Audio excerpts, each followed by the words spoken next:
pagi ini mampu untuk melangkahkan kaki kita menuju masjid atau menuju lapangan di tempat lain dengan penuh keimanan memenuhi panggilan Allah Subhanahu wa taala melaksanakan salat sunnah Idul Adha.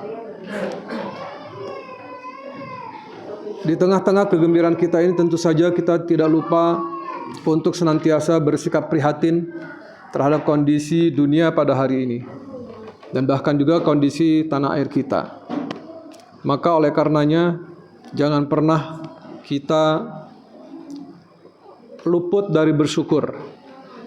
Apapun keadaannya, seorang muslim akan mengatakan kalau dia diberi nikmat kebahagiaan, maka dia akan mengatakan Alhamdulillahilladzi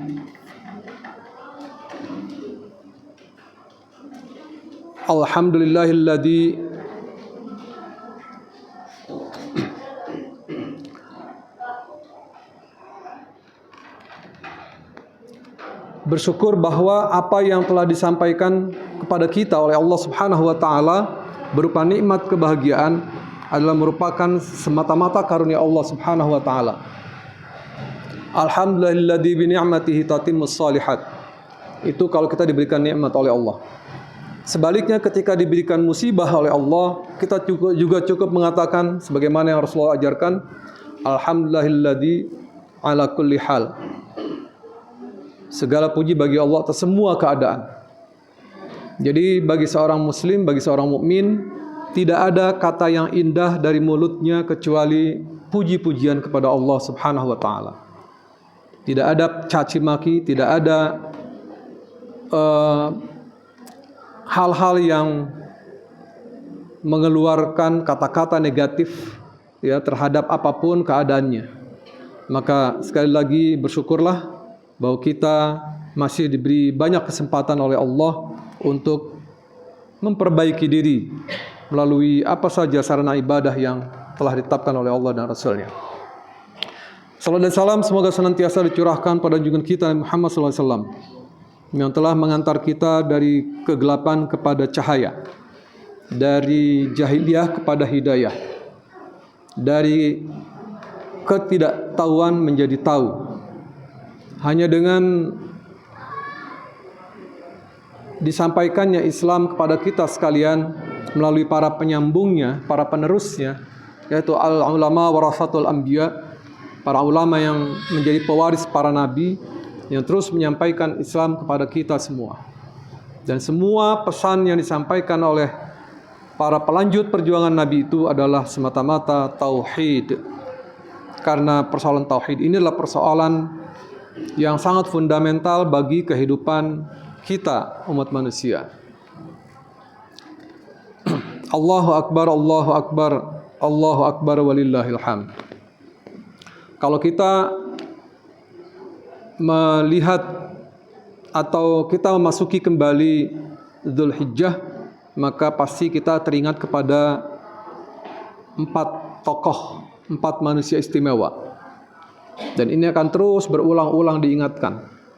Ya, setiap tahun kita akan bertemu dengan situasi ini, yakni peringatan ini, agar kita bisa menirunya, bisa meneladaninya. Yaitu Ibrahim alaihissalam, Sarah, Hajar, dan Ismail alaihissalam. Ma'asyiral muslimin rahimakumullah.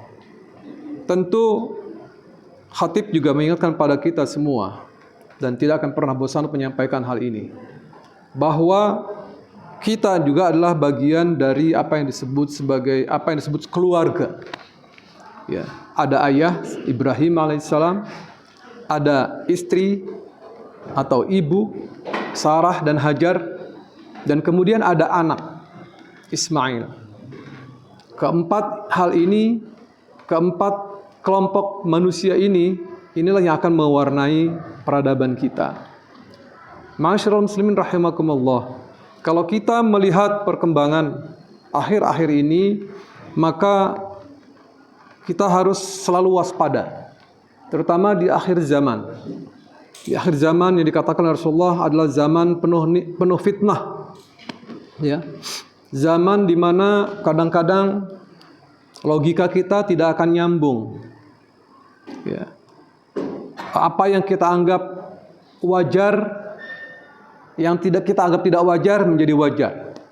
Hal-hal yang tidak normal dinormalisasi. Inilah yang kita hadapi saat ini. Itu sebabnya mengapa para da'i yang menyadari tanggung jawab sebagai seorang yang terus menyuarakan kebenaran tidak akan pernah bosan untuk menyampaikan.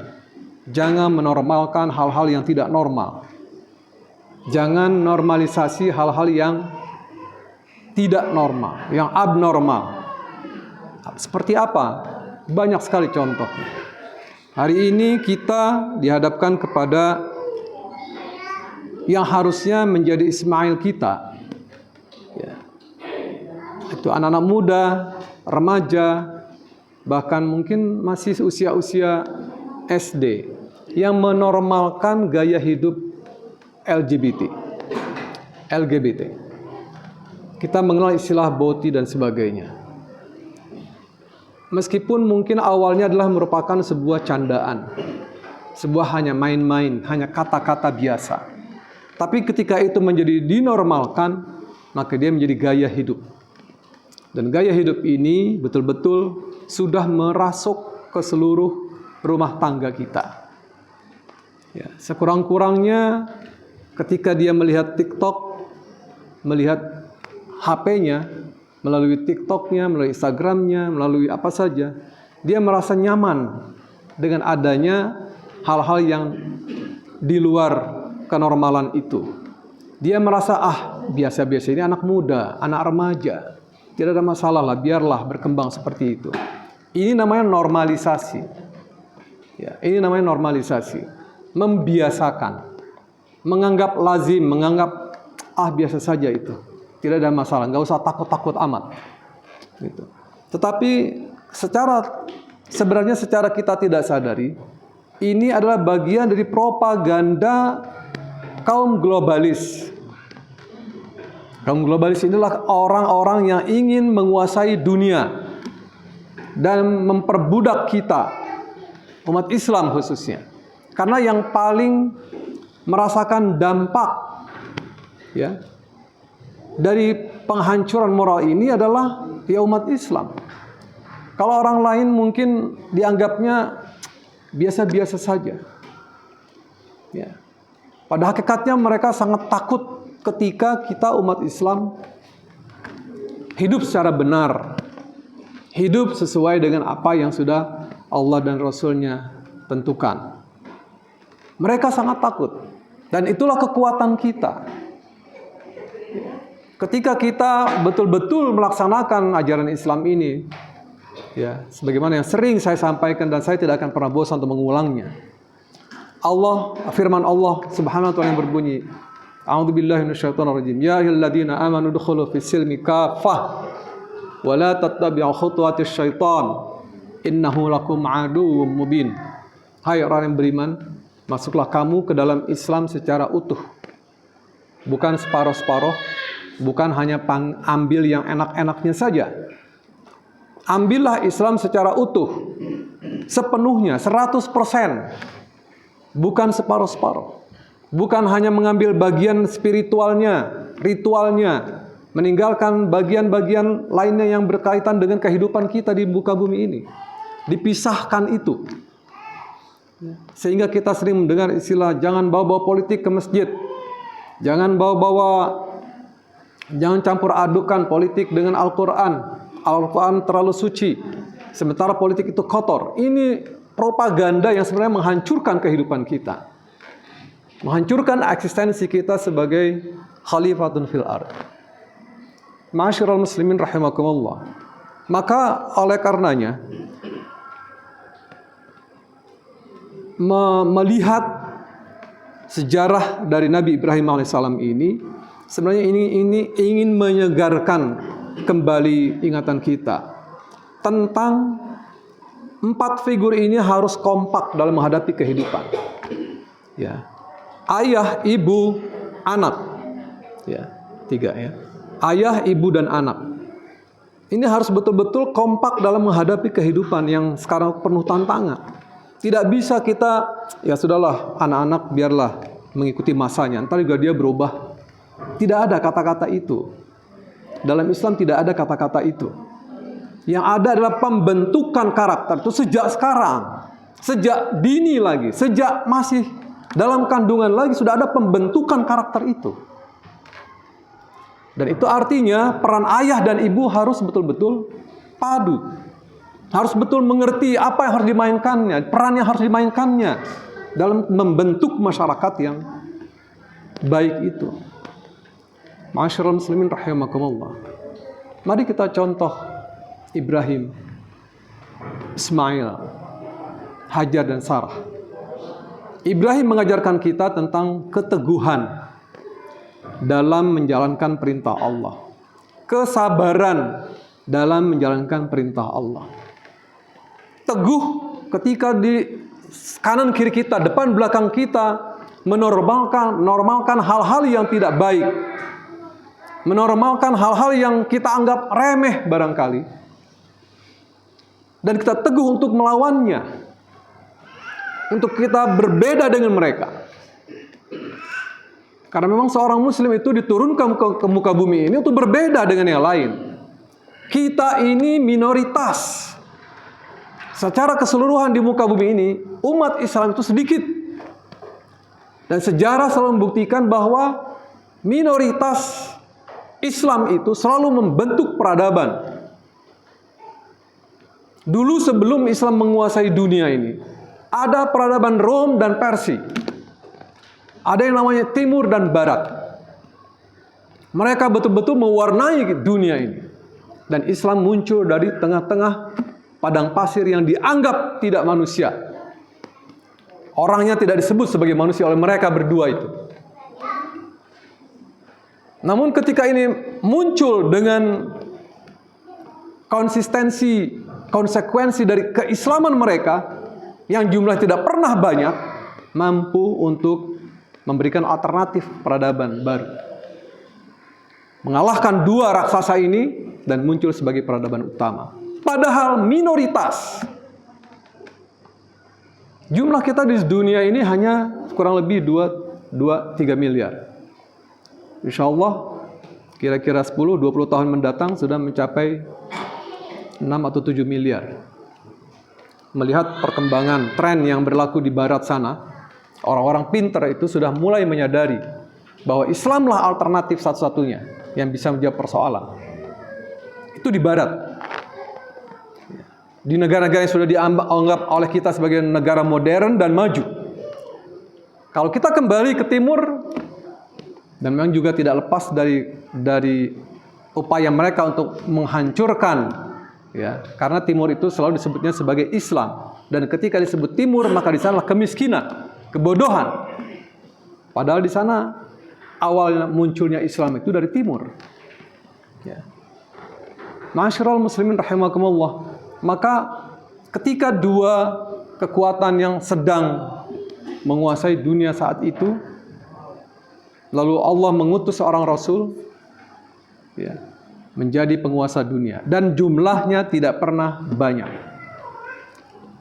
mengalahkan ratusan ribu musuh hanya dengan puluhan ribu kekuatan. Oleh karenanya kita tidak perlu merasa minder, merasa rendah diri di hadapan siapapun juga. Ya. Para pemimpin kita itu juga harusnya menyadari tidak perlu minder menghadapi kekuatan timur dan barat itu. Ya. Juga jangan pernah mau dijadikan sebagai permainan mereka. Kenapa? Karena lupa dengan sumber utamanya, sumber kekuatan itu, yakni Islam ini. Ya alladzina amanu khulu fis silmi kafah wa la tattabi'u khutuwatis syaitan. Masuklah kamu ke dalam Islam secara keseluruhan dan jangan ikut langkah-langkah syaitan. Kenapa tidak mengikuti langkah-langkah syaitan? Kenapa kita tidak dibolehkan mengikuti syaitan, langkah-langkah syaitan? Karena innahu lakum aduwwun mubin. Sungguhnya dia musuh bebuyutan kita, musuh yang amat nyata. Kalau disebut musuh bebuyutan, maka dia tidak akan pernah bisa damai dengan kita. Maka kita pun diperintahkan oleh Allah, fattakhiduhu aduwa. Tetapkan dia sebagai musuh abadimu. Musuhi setan sampai mati. Itu perintah Allah. Bukan kemudian kita mengikuti langkah-langkahnya. Kemudian kembali kepada figur-figur istimewa ini, ya, saya mungkin ingin lebih fokus pada bagaimana kita menciptakan Ismail dalam kehidupan kita. Ya, Ismail adalah pelanjut, ya, pelanjut kehidupan kita. Ismail adalah penerus perjuangan kita. Ismail adalah generasi harapan yang bisa menjaga keseimbangan alam semesta ini. Itu yang harus ada dalam benak kita sebagai bapak, sebagai ayah, dan sebagai ibu. Jangan mencetak generasi yang lemah. Dalam Al-Quran disebutkan, jangan kau meninggalkan generasi yang lemah. Jadi artinya apa? Ketika ada kata-kata jangan kau meninggalkan generasi yang lemah, itu artinya kita punya kewajiban untuk meninggalkan generasi yang kuat. Generasi yang kuat ini seperti apa? Imannya kuat, fikirannya pun kuat, akalnya cemerlang, kemudian akhlaknya baik, memiliki adab yang tinggi, kemudian selalu tampil menjadi pelopor kebaikan. Karena seruan Islam itu fastabiqul khairat, berlomba-lombalah kamu atau bersegeralah kamu melakukan kebaikan. Bukan menjadi penonton dan bukan menjadi orang yang menjadi pak turut, hanya ikut-ikutan. Ini yang harus kita tanamkan kepada anak-anak kita. Ya. Jangan menjadi generasi pengikut, tapi jadilah generasi alternatif yang selalu menghadirkan kebaikan di tengah masyarakat. Dan Ibrahim mengajarkan kepada kita, Ismail alaihissalam yang ditinggal oleh Ibrahim sekian puluh tahun itu, karena sehingga begitu Ibrahim balik melihatnya sudah menjadi remaja, itu artinya selama puluhan tahun dibina oleh ibunya. Sang ibu yang memiliki kualitas sebagai madrasatul ula, sebagai madrasah pertama dalam kehidupannya. Dan Ismail berhasil dibentuk itu. Jadi ketika Ibrahim alaihissalam kembali untuk menengok anaknya Ismail, yang dilihatnya sudah luar biasa, seorang remaja yang cerdas, yang lincah, yang kreatif pada masanya itu. Dan ini yang didambakan oleh Ibrahim alaihissalam selama ini. Dia selalu berdoa, Rabbana hablana dzurriyyatan thayyibah. Wahai Tuhan kami, berikanlah kepada kami dzurriyyah thayyibah, anak-anak pelanjut, ya, yang melanjutkan perjuangan yang baik, yang thayyib, ya, dzurriyyatan thayyibah. Maka ketika Ibrahim kembali melihat anaknya yang sudah sedemikian bagus dan menjadi harapannya, ternyata ada perintah dari Allah untuk menyembelihnya. Ya. Dan perintah itu tidak serta-merta dilaksanakannya oleh Ibrahim. Tapi ada dialog antara ayah dengan anaknya. Dalam Al-Quran selalu yang terjadi dialog itu adalah ayah dengan anak. Peran ibu untuk berdialog dengan anak itu jarang disebutkan dalam Al-Quran. Ya. Ini artinya apa? Peran ayah itu begitu besar dalam bentuk anak kita. Jadi jangan karena kesibukan lalu kita abai dengan pembentukan karakter anak ini. Walaupun tantangan kita luar biasa, kita memang akan kewalahan menghadapi tantangan di hadapan kita ini. Ya, sedemikian hebatnya mereka. Dalam menghadapi situasi seperti itu, maka tidak lain kecuali mohon pertolongan Allah. Minta tolong pada Allah bahwa kami akan membentuk generasi yang baik. Generasi Ismail yang tidak akan pernah mengatakan tidak untuk melakukan kebaikan, yang tidak akan pernah mengabaikan panggilan Allah ketika suara azan berkumandang, yang tidak akan membiarkan sekecil apapun keburukan yang terjadi dalam rumah tangganya. Dimulai dari ayah. Mari mainkan peran kita sebagai ayah untuk membentuk generasi yang berkualitas. Kita nanti akan dimintai pertanggungjawaban oleh Allah, bukan istri atau ibu. Ibu atau istri itu hanya dimintai pertanggungjawaban ketika tidak ada suaminya atau tidak ada ayah yang mendampinginya. Namun peran besar itu ada pada ayah. Maka sesibuk apapun kita, sempatkan untuk berdialog. Jangan pernah mengucapkan kata-kata yang membuat anak kita menjadi rendah diri. Jangan pernah menyebutkan anak kita sesuatu yang menyebabkan mereka kemudian bersikap apatis. Sudah pasti yang pasti saya diomelin. Kalau sudah seperti ini anak kita, maka yang terjadi adalah tertutupnya pintu dialog. Padahal itulah kekuatan kita, berdialog.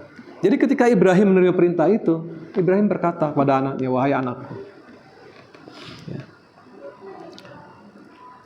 Ibrahim mengatakan, ya bunayya. Ya bunayya. Falamma balagha ma'as-sa'ya qala, ya bunayya, inni ara fil manam. Ketika sudah menjelang dewasa, ini masih remaja disebutnya, ma'as-sa'ya. Berkatalah Ibrahim, ya bunayya, inni ara fil manam. Sungguhnya aku mendapatkan perintah melalui mimpi. Allah merintahkan kepadaku melalui mimpi. Apa perintahnya? Anni adbahuka fanzur mada tara. Anni adbahuka. Aku diperintah untuk menyembelihmu. Kalau orang yang salah paham, yang apa namanya? Soal perintah Allah itu, wah pokoknya harus segera dilaksanakan. Artinya salah memahami perintah itu. Pasti langsung diambil anak, langsung dipotong. Tapi dalam dialog tidak ada yang begitu. Meskipun ini benar, pasti benar perintah Allah, tetap didialogkan. Ketika ada perintah, muru auladakum bisalah, perintahkan anakmu salat, maka bagaimana sikap kita? Dialog. Berikan pemahaman betapa pentingnya salat itu. Lalu kita contohkan. Fanzur madza tara. Bagaimana pendapatmu?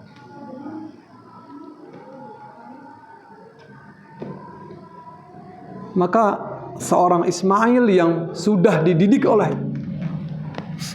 Allah melalui tangan ibunya selama ini menjawab, qala ya abati fa'al ma tu'mar satajiduni insyaallahu minas sabirin. Wahai ayahku, kalau memang itu perintah Allah, maka lakukanlah. Ma tu'mar, lakukan saja. Mudah-mudahan kamu dapati aku bersabar dengan kondisi ini. Artinya ketika Ismail mematuhi perintah Allah itu dengan kesabaran. Karena taat pada Allah itu memerlukan kesabaran. Kita sholat itu kalau tidak sabar mungkin kita abai. Jadi harus sabar. Seberat apapun sholat itu lakukanlah. Seberat, sepayah apapun puasa itu lakukanlah, karena itu perintah Allah. Seberat apapun kita mendidik anak kita, lakukanlah, karena itu perintah Allah. Jangan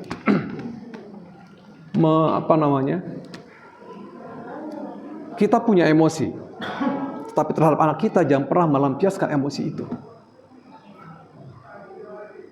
Lakukanlah dengan baik. Dialog. Selama ada dialog di rumah, maka selama itu pintu kebaikan terbuka. Ya. Dialog, diskusi, bikin anak kita itu dewasa dalam menyikapi masalah, bukan memanjakannya. Dialog. Dan Al-Quran mengajarkan kita tentang dialog ini. Satajiduni insyaallahu minas sabirin. Mudah-mudahan kau dapati aku bersabar. Sekali lagi, kesabaran itu kunci kesuksesan dalam segala hal. Ya. Dalam segala hal, apapun perintah Allah itu harus disertai dengan kesabaran. Karena kalau tidak sabar, maka kita akan menjadi orang yang pendek berpikir, mengedepankan emosi. Karena orang yang sabar kan tidak emosi, tidak selalu marah, emosi dan sebagainya. Tidak mampu mengendalikan dirinya. Sabar dalam melakukan kebaikan, sabar dalam menjauhi keburukan. Dua-duanya harus sabar. Semua pihak harus sabar. Insya Allah kalau anak kita didik dengan benar, dia juga akan bersabar. Kita, suami mendidik istrinya, istri mengkondisikan rumah tangganya, harus dengan kesabaran. Karena Allah mengatakan, innallaha ma'as-sabirin. Sungguhnya Allah bersama orang-orang yang sabar. Jadi ketika Allah membersamai kita dalam segala hal, maka tidak akan ada keburukan di sana. Sabar akan melahirkan kebaikan. Dan kita bisa saksikan bagaimana Ibrahim bersabar menerima perintah Allah, Ismail bersabar menerima perintah Allah, meskipun itu mengancam jiwanya. Dan Hajar pun bersabar ketika ditinggal oleh Ibrahim di tengah lembah yang tandus. Lalu bersabar ketika mendengar perintah anaknya akan disembelih. Bersabar dia. Sabar berdasarkan keyakinan bahwa Allah tidak akan pernah salah memerintahkan kepada kita, kepada hambanya. Tidak akan pernah salah. Ini harus ada dalam setiap kita. Mudah-mudahan Allah memberikan kekuatan kepada kita untuk bisa meneladani Ibrahim alaihissalam, Hajar alaihissalam, Sarah alaihissalam, dan Ismail alaihissalam. Ma'asyiral muslimin rahimakumullah. Saya kira inilah tausiah yang ingin saya sampaikan kepada kita semua, khususnya untuk diri saya sendiri. Kita sama-sama membangun peradaban yang ideal sebagaimana yang sudah oleh Allah digariskan dalam Al-Quran dan As-Sunnah. Dan jangan pernah abai dengan peran kita sebagai ayah dan ibu. Ya. Anak itu mengikut bentukan kita orang tuanya. Ya. Kullu mauludin yuladu ala fitrah fa abawahu yuhawwidanihi aw yunassiranihi aw yumajjisanihi. Hadis Rasul itu mengatakan bahwa setiap yang dilahirkan itu dalam keadaan fitrah. Dia Islam. Ya. Maka yang menyebabkan dia menjadi tidak Islam adalah ayah dan ibunya. Fa abawahu yuhawwidani aw yunassiranihi aw yumajjisanihi. Kenapa tidak disebut Islami? Tidak. Karena Islam sudah menjadi fitrahnya setiap kita. Maka yang kita hidupkan, fitrah Islam itu harus kita hidupkan dengan peran yang harus kita pahami. Sekali lagi mudah-mudahan Allah menolong kita untuk kita meninggalkan generasi yang kuat, generasi yang berkualitas, generasi yang ya mungkin tidak seideal Ismail, tapi sekurang-kurangnya mendekatilah. Ya. Dan ketika usaha kita itu betul-betul kita tunjukkan pada Allah, Allah akan menilai usaha itu, bukan hasil. Usaha itu yang akan dinilai oleh Allah. Hasilnya terserah Allah. Serahkan kepada Allah hasilnya seperti apa. Yang penting usaha itu kita ikuti step by stepnya. langkah-langkahnya sudah digariskan oleh Allah SWT. Sekali lagi kita berharap dan jangan pernah bosan untuk meminta perlindungan pada Allah dan memohon pertolongan pada Allah Subhanahu wa taala untuk membentuk generasi pelanjut kita. Allahumma salli ala Muhammad wa ala ali Muhammad kama sallaita ala Ibrahim wa ala ali Ibrahim. Wa barik ala Muhammad wa ala ali Muhammad kama barakta ala Ibrahim wa ala ali Ibrahim fil alamin innaka Hamidum Majid. Allahumma ighfir lana wa li walidina warhamhum kama rabbana shighara. Wa li jami'il mu'minina wal mu'minat wal muslimina wal muslimat fil ahya'i minhum wal amwat. Rabbana zalamna anfusana wa illam taghfir lana wa tarhamna lanakunanna minal khasirin. Rabbana hab lana min azwajina wa dhurriyyatina qurrata a'yun waj'alna lil muttaqina imama. Waj'alna lil muttaqina imama. Waj'alna lil muttaqina imama. Rabbana atina min ladunka rahmah wa hayyi' lana min amrina rasyada. Allahumma inna nas'aluka salamatan fid din wa afiyatan fil jasadi wa ziyadatan fil ilmi wa barakatan fil rizqi wa taubatan qabla al maut wa rahmatan 'inda al maut wa maghfiratan ba'da al maut. Allahumma hawwin 'alaina fi sakaratil maut wan najata minan nar wal 'afwa 'inda al hisab. Rabbana taqabbal minna innaka antas samiul 'alim wa tub 'alaina innaka antat tawwabur rahim. Rabbana la tu'akhidna in nasina aw akhtana. Rabbana wa la tahmil 'alaina isran kama hamaltahu 'alal ladzina min qablina. Rabbana wa la tuhammilna ma la taqata lana bih. Wa'fu 'anna waghfir lana warhamna. Wa'fu 'anna waghfir lana warhamna. Wa'fu 'anna waghfir lana warhamna. Anta maulana fansurna 'alal qawmil kafirin. Fansurna 'alal qawmil zalimin. Fansurna 'alal qawmil musyrikin. Fansurna 'alal qawmil munafiqin. Fansurna 'alal qawmil mutrafin. Rabbana innana sami'na munadiyan yunadi lil imani an aminu bi rabbikum fa amanna. Rabbana faghfir lana dhunubana wa kaffir 'anna sayyi'atina wa tawaffana ma'al abrar. Ya Allah, berikan kekuatan kepada kami untuk membentuk pribadi kami dengan sebaik-baiknya. Berikan kekuatan kepada kami untuk membentuk pribadi pasangan hidup kami. Berikan kekuatan pada kami dengan sebaik-baiknya untuk membentuk anak-anak kami menjadi generasi yang Kau ridhoi. Ya Allah, berikan kekuatan kepada kami untuk melihat yang benar itu benar dan mengikutinya dengan sesungguh-sungguhnya. Dan berikan kekuatan kepada kami untuk melihat yang salah itu salah dan berikan kekuatan untuk menjauhinya. Ya Allah, di akhir zaman yang serba samar ini, berikan kemampuan kepada kami untuk melihat kebenaran itu dengan jelas, sebagaimana nampaknya matahari. Ya Allah, berikan kekuatan kami juga untuk terus menyebarkan kebenaran kepada siapapun juga, untuk menjadi duta penyambung lidah Rasul Muhammad SAW dan para anbiya sebelumnya, untuk terus menegakkan kebenaran di hadapan di tengah masyarakat kita. Ya Allah, sungguh dengan pertolongan-Mu kami dapat melakukan itu. Karena kami adalah hamba-Mu yang lemah, ya Allah, maka tolonglah kami. Tolonglah kami, ya Allah. Tolonglah kami. Rabbana atina fid dunya hasanah wa fil akhirati hasanah wa qina adzabannar. Wa sallallahu ala sayyidina Muhammad wa ala alihi wa sahbihi wasallam. Subhana rabbika rabbil izzati amma yasifun. Wa salamun alal mursalin walhamdulillahi rabbil alamin. Assalamualaikum warahmatullahi wabarakatuh.